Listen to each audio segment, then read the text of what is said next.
Explicações do Apocalipse, capítulo 2. Carta à Igreja de Éfeso. Éfeso significa desejável. A cidade estava situada num ponto geograficamente desejável.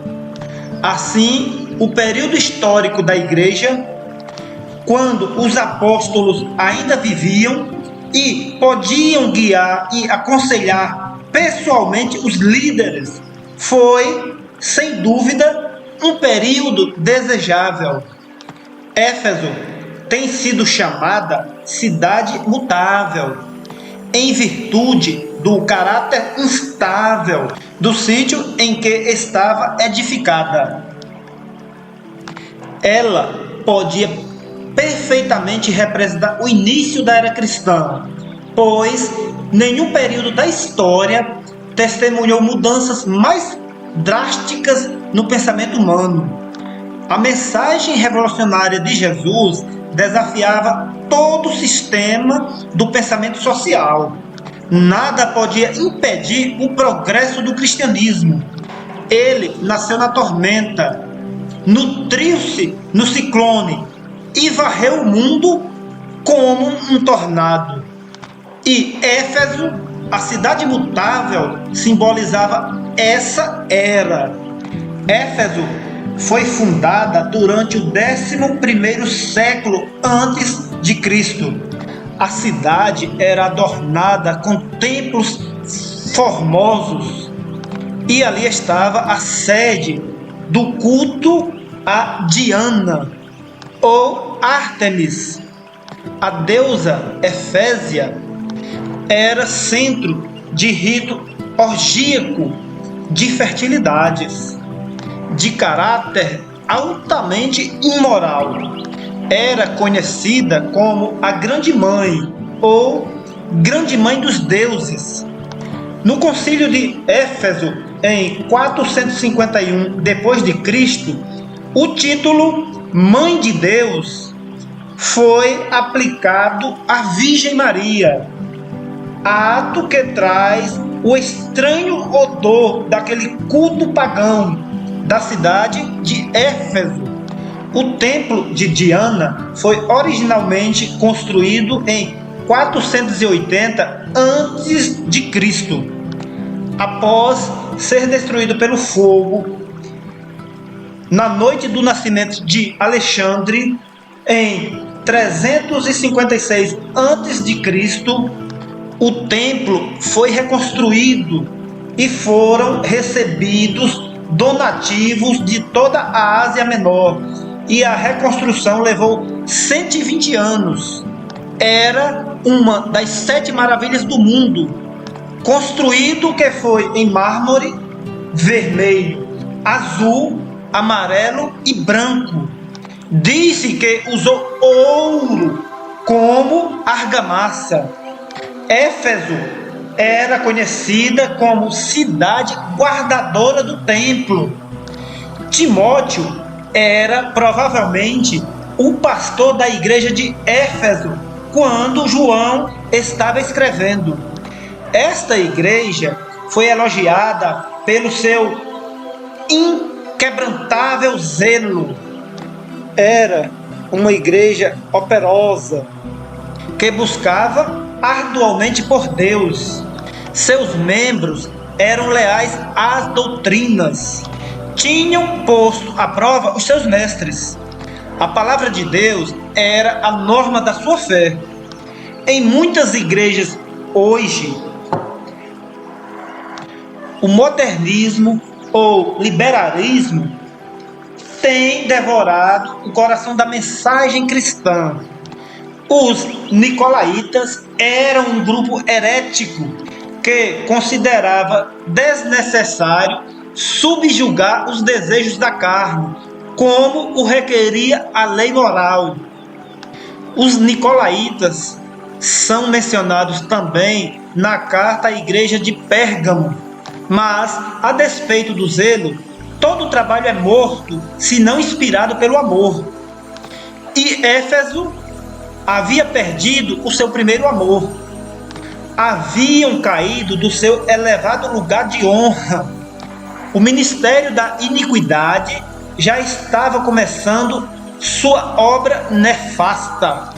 Não podemos substituir o verdadeiro amor. A luz da vida toda perece quando o amor se acaba. 3 palavras resumem a mensagem: lembrar, arrepender, praticar. O mestre está dizendo: lembra-te do teu gozo anterior, quando o verdadeiro amor enchia o teu coração. Arrepende-te de teus pecados. Pratica as obras do teu primeiro estado. Obras não produzem amor, nem podem tomar o lugar do amor. As obras são apenas a evidência do amor. Ao que vencer, dar-lhe-ei o comer da árvore da vida, que está no meio do paraíso de Deus. Certas árvores eram objeto de culto pelos pagãos em Éfeso. Mediante o estudo da palavra de Deus, tornamos-nos participantes de Cristo, a fonte de toda a vida espiritual. Ouça o que o Espírito diz às igrejas. Ouçamos sua amorável mensagem de reprovação. Muitíssimos ouvidos estão obstruídos com a dúvida. Inúmeras vozes conduzem ao extravio. Acatemos, então, o conselho do Senhor e ouçamos o que o Espírito diz às igrejas. Amém. Carta à igreja de Esmirna. Esmirna significa cheiro suave. A igreja de Esmirna devia passar por amarga perseguição, mas os seus sofrimentos, em vez de destruí-la, propiciaram ao mundo o rico perfume do céu. Esmirna tem sido denominada a cidade de vida. É uma das mais antigas cidades do mundo e fica cerca de 65 quilômetros ao norte de Éfeso. Ela fica situada no sudoeste da Turquia. Das 7, é a única ainda existente hoje como cidade forte. Ao tempo em que João escrevia, era uma cidade bela e frequentemente mencionada como ornamento da Ásia. Ficava numa elevação com altitude igual a 180 metros, um pequeno monte, o Monte Pago. Em seu topo havia um escrínio dedicado à divindade grega Nêmesis. Nenhuma cidade tem experimentado mais cercos, massacres, terremotos, incêndios e calamidades outras, mas ainda sobrevive. Policarpo, um dos mártires mais notórios, é considerado como tendo sido o anjo ou ministro desta igreja ao tempo em que João escrevia. Provavelmente, o próprio apóstolo consagrou Policarpo bispo de Esmirna. O Estado exigiu que Policarpo adorasse a César como Deus. A recusa custou-lhe a vida e Policarpo foi queimado no cepo sobre o Monte Pago em 168 depois de Cristo.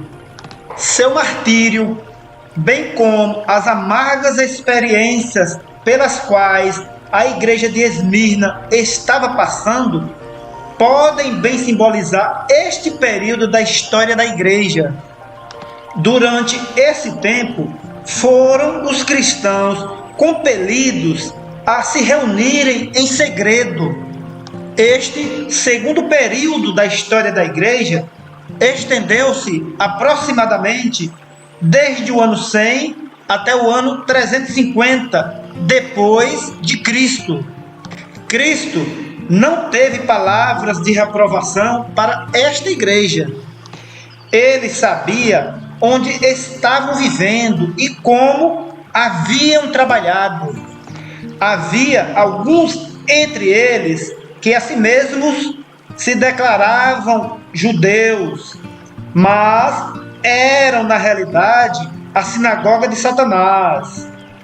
Pode tratar-se de descendentes raciais de Abraão, mas isto não lhes assegurava a salvação, porque Paulo diz: não é judeu aquele que o é exteriormente, mas é judeu aquele que o é interiormente, porque nem todos que são de Israel são israelitas, nem por serem descendentes de Abraão são todos filhos. Não são os filhos da carne que são filhos de Deus. Os verdadeiros filhos de Deus são os que nasceram de novo, isto é, do Espírito. Está lá escrito em João, capítulo 3, versículo 3 até o 5. A pobreza e penúria desse povo eram perfeitamente conhecidas do Senhor, mas eles eram ricos na fé, no amor, no serviço. A verdadeira riqueza é o enriquecimento do caráter, não a posse de ouro ou de bens. Não temais das coisas que hás de padecer. Eis que o diabo lançará alguns de vós na prisão, para serdes tentados.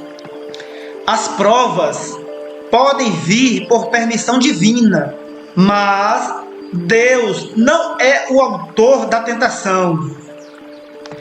A tentação vem do diabo, que se opõe ao povo de Deus. Tereis uma tribulação de 10 dias, disse Deus. Durante o segundo e terceiro séculos, os imperadores romanos procuraram apagar a igreja mediante perseguição.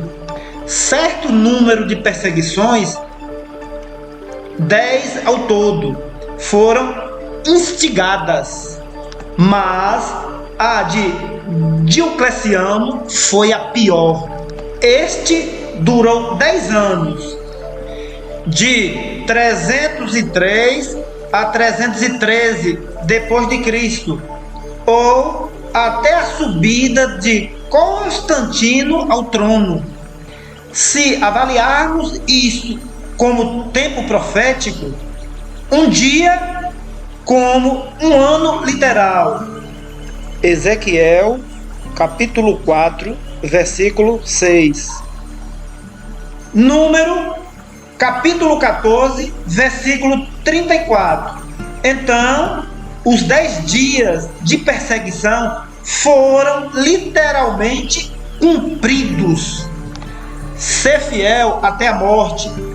Deus diz: com essas palavras nos lábios, milhões têm ido para a sepultura.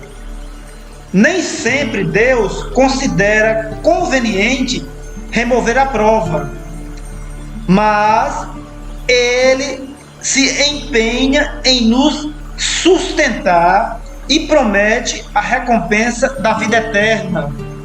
Dar-te-ei a coroa da vida. A coroa da realeza só pode ser usada por uns poucos anos, mas a coroa da vida dura para sempre.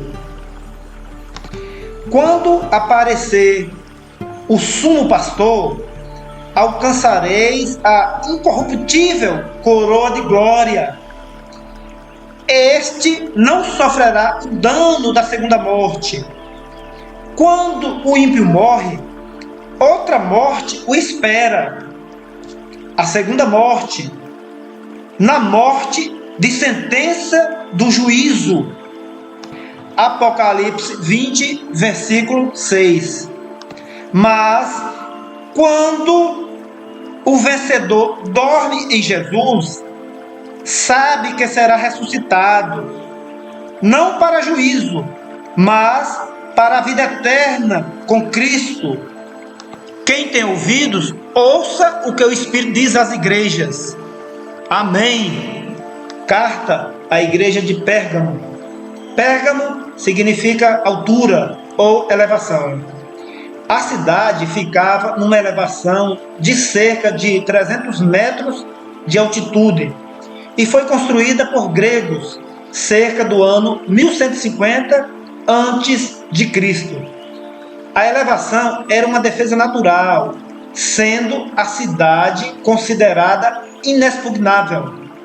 Reis depositavam seus tesouros ali algumas vezes para segurança. Era uma cidade real. Foi elevada à capital da província da Ásia. Os procônsules que ali reinaram foram investidos com um símbolo de autoridade representado numa grande espada de 2 gumes. Quem se dirige a esta igreja é aquele que tem a espada aguda de 2 fios. No juízo final, ele pronunciará a sentença sobre toda a alma. Mas ele conhece as condições sob as quais os homens vivem, e seu julgamento será justo. Ele anota o próprio lugar de nascimento das pessoas. Está escrito lá em Salmos, capítulo 87, versículo 4 ao 6. Pérgamo era a sede da religião de Satanás. A esta igreja, Cristo diz: eu sei as tuas obras e onde habitas, que é onde está o trono de Satanás. Apocalipse 2, versículo 13. Quando os persas derrotaram Babilônia, os derrotados fugiram para a Ásia Menor e fixaram seu colégio central em Pérgamo e levaram consigo o Paládio de Babilônia, que é e simboliza uma pedra cúbica, e assim promoviam os ritos de sua religião babilônica. Assim, Pérgamo se tornou a sede do sistema satânico dos mistérios de Babilônia. Assim, esse sistema babilônico transferido para Pérgamo e posteriormente transferido para Roma. Essa contrafação religiosa progrediu sobre a afirmação de que representava uma ponte entre o céu e a terra. O monarca reinante tornou-se cabeça do sistema. Ele tinha muitos títulos, um dos quais Pontífice Máximo. Pérgamo foi, por algum tempo, a sede deste misterioso culto, mas quando o rei de Pérgamo cedeu seu reino aos romanos, este culto foi transferido para Roma, que tem sido, a partir daí, a sede deste falso sistema. O título, as chaves e as vestimentas, tudo isto foi absorvido pelo cristianismo apostatado. Pérgamo tornou-se assim um elo entre a antiga Babilônia e Roma. Pérgamo era uma cidade de templos, sendo o mais importante deles o de Zeus. Este templo era dedicado a Esculápio, o deus serpente, ou deus da cura, ou ainda a serpente instruidora do homem, que lhe deu o conhecimento do bem e do mal. Uma serpente viva era sempre mantida no templo de Zeus, como objeto de culto. Uma famosa escola de medicina foi também localizada ali, cujo emblema era a serpente em torno de um poste. Isto chegou até nós hoje como emblema de profissão médica. Quando o Egito recusou suprir o povo de Pérgamo com o papiro para a fabricação de papel, eles prepararam uma nova espécie de material de escrita com pele cuidadosamente tratada. Esta nova espécie de material foi chamada pergaminho, do nome Pérgamo. O elogio dado a Pérgamo é: retens o meu nome e não negaste a minha fé. Mesmo em Pérgamo, centro da religião do Estado e do próprio trono de Satanás, Deus tinha um povo fiel. Antipas é mencionado como tendo sido martirizado nesta cidade. A tradição diz que ele foi queimado lentamente no ventre de um bezerro de latão, aquecido até ficar incandescente. Pode tratar-se também de um nome simbólico, representando todos os mártires da época. Alguns têm visto nesse nome o símbolo de um movimento de resistência ao desenvolvimento de uma hierarquia, anti significando contra, e papas significando pai ou papa. A igreja, propriamente, foi louvada por sua coragem, e era realmente preciso coragem para opor-se à inclinação popular, quando o cristianismo apóstata se estava tornando a religião estatal, sentando-se, por assim dizer, no trono do mundo romano. Como a apostasia opera depressa, a heresia nicolaíta, condenada por Cristo na carta a Éfeso, havia se originado das obras da parte de uns poucos, Apocalipse 2, versículo 6, até tornar-se uma doutrina dentro da igreja. Esta escola de pensamento e conduta desempenhou parte importante na igreja do primeiro século. É altamente provável que os nicolaítas tivessem já chegado ou chegariam em breve. Seus ensinamentos eram seculares, sensuais, diabólicos. E Deus dá um conselho: ao que vencer, darei a comer do maná escondido, e lhe darei uma pedra branca, e na pedra um novo nome escrito, o qual ninguém conhece, senão aquele que o recebe. Está escrito lá em Apocalipse, capítulo 2, versículo 17. Um vaso de maná foi colocado na sagrada arca, no santuário erigido por Moisés. Este era conhecido como o maná escondido. Está lá escrito em Hebreus, capítulo 9, versículo 3 e 4. E era um tipo de Cristo. Está lá em João, capítulo 6, versículo 26 até o 63.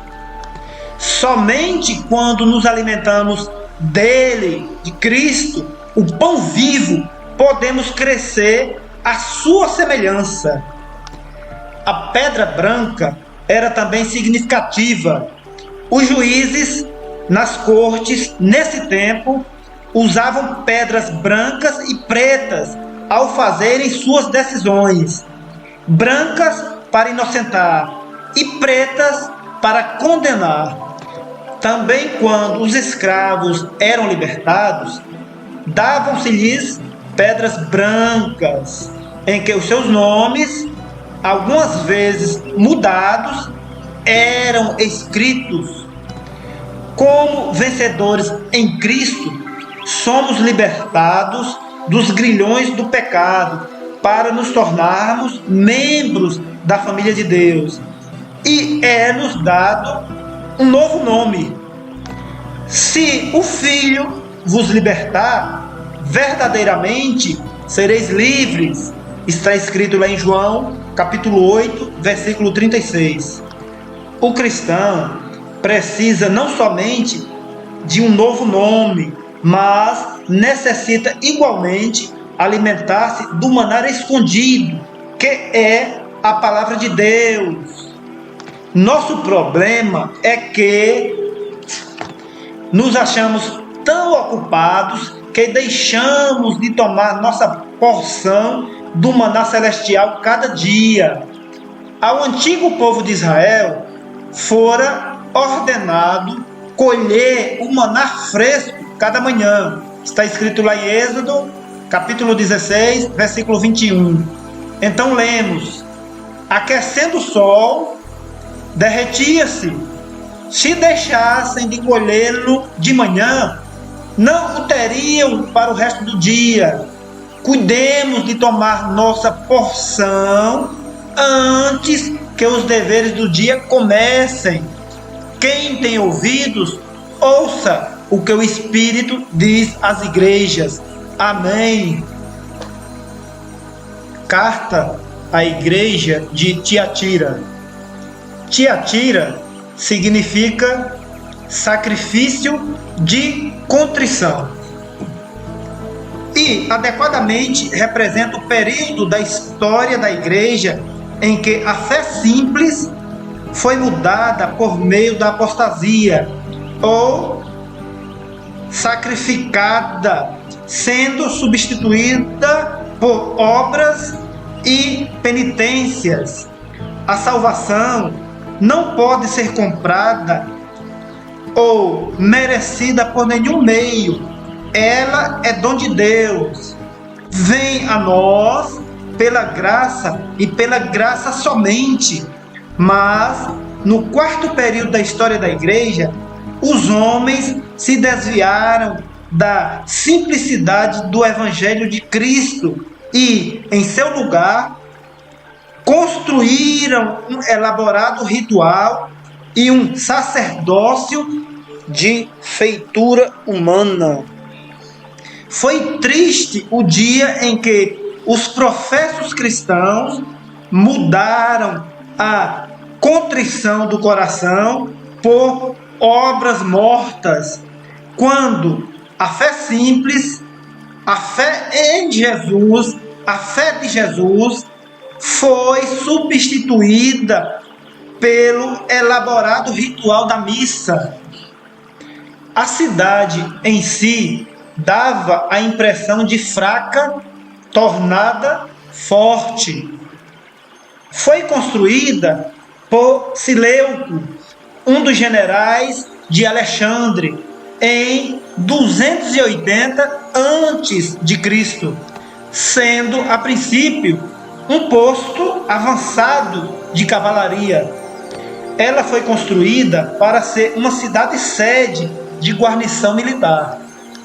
Sua indústria principal era de instrumentos de cobre e bronze. Era um lugar de fundições, sendo também famosa por sua fabricação de tecidos, especialmente em vermelho e púrpura. Lídia, a quem Paulo encontrou em Filipos, era evidentemente representante de uma dessas indústrias. Vê lá Atos, capítulo 16, versículo 14. A tradição indica que ela foi convertida ao cristianismo em Tiatira. Um grande templo construído em honra de Apolo, o deus Sol, tinha lugar de projeção nesta cidade. Nesse templo havia um altar dedicado a uma divindade feminina.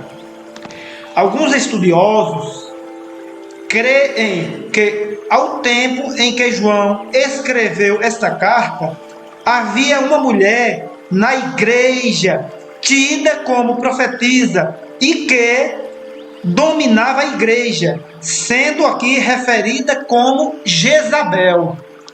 Aquele que envia a carta tem olhos como chama de fogo e os pés fulgurantes como cobre polido. Durante a Idade Média, o lugar do Filho de Deus foi usurpado pelo Filho da Perdição. O homem de dores foi substituído pelo homem do pecado. Como o Filho de Deus, Cristo se dirige a esta igreja. Tiatira simboliza o mais longo período da igreja, cerca de 1000 anos, começando com o 6º século, chega até o século 17. Os crentes, no entanto, são elogiados por suas obras, especialmente as últimas. Conheço que as tuas últimas obras são mais do que as primeiras. Uma mudança veio no fim do período de Tiatira, quando surgiu a grande reforma. Homens como Lutero, Knox, Calvino e numerosos outros trouxeram o povo de volta a Deus. Esta é a mais longa das 7 cartas e contém as mais definidas denúncias. Particularmente significativa é a de referência a Jezabel. Jezabel era uma princesa fenícia, mas quando Acabe, rei de Israel, desposou-a, ela veio para Israel como rainha. Como princesa de Baal, Jezabel dispôs-se a introduzir o culto do sol em Israel e foi bem sucedida. Quase toda a nação se entregou à idolatria. Veio então o profeta Elias, que foi chamado por Deus para denunciar a apostasia de Israel. Sua palavra fechou os céus e ele se retirou com a chave. A terra sofreu sequidão e fome. 3 anos e meio mais tarde, Elias trouxe o povo de volta a Deus, o verdadeiro Deus. Ele destruiu os 850 profetas e sacerdotes de Baal. Jezabel e sua ímpia família foram mais tarde destruídos por Jeú, o reformador. O casamento de Acabe e Jezabel e a subsequência apostasia de Israel foram um tipo do tempo em que o paganismo entraria na igreja e a cabeça da igreja tornar-se-ia cabeça do Estado.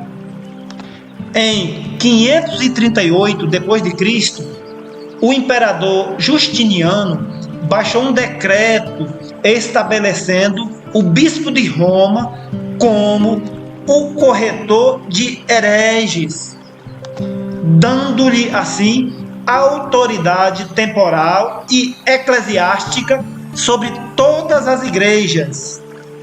Durante 3 anos e meio proféticos, que isso corresponde literalmente a 1260 anos. Do ano 538 a 1798, este poder revestiu o bispo de Roma. As guerras napoleônicas despiram a Igreja Católica Romana do seu poder temporal, mas em décadas recentes ela tem estado a recuperar rapidamente o seu prestígio. E Cristo dá um conselho para este período da Igreja. Diz: o que tendes, retende-o ou retenha até que eu volte, até que Cristo volte. Este é o apelo de Cristo à Igreja deste período. E ele faz uma promessa, Cristo dá uma promessa. Ao vencedor, Cristo promete poder ou autoridade sobre as nações. Uma promessa animadora, sem dúvida, em face das perseguições daqueles dias. Os mártires eram vistos como impotentes e insignificantes. E assim eram em comparação com o poder e pompa do Supremo Império Romano.